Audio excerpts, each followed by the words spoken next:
Lecture du second livre des Chroniques. Après la mort du prêtre Joad, les chefs de Juda vinrent se prosterner devant le roi Joas, et le roi les écouta.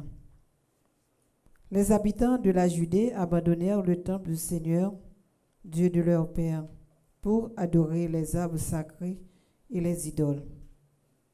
À cause de cette infidélité, la colère de Dieu s'abattit sur Juda et sur Jérusalem. Pour les ramener à lui, Dieu envoya chez eux des prophètes.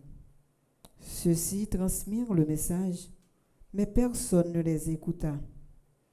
Dieu revêtit de son esprit Zacharie, le fils du prêtre Joad. Zacharie se présenta devant le peuple et lui dit: Ainsi parle Dieu. Pourquoi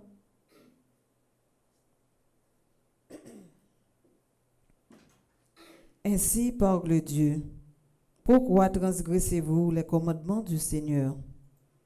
Cela fera votre malheur, puisque vous avez abandonné le Seigneur vous abandonne. Ils s'ameutèrent alors contre lui, et par ordre du roi, le lapidèrent sur le parvis du temple.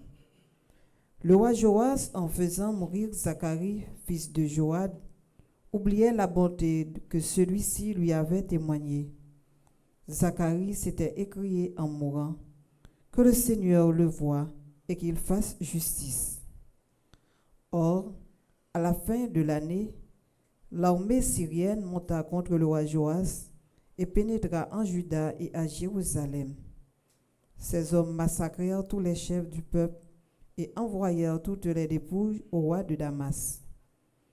L'armée syrienne ne comptait qu'un petit nombre d'hommes, et pourtant le Seigneur leur livra une armée très importante, parce que les Judéens avaient abandonné le Seigneur, Dieu de leur père, et Joas reçut le châtiment qu'il méritait.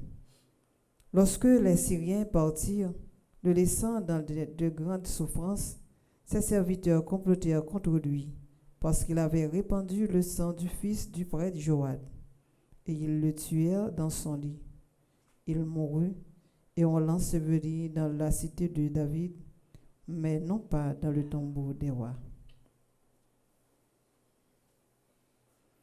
Parole du Seigneur. Nous rendons grâce à Dieu.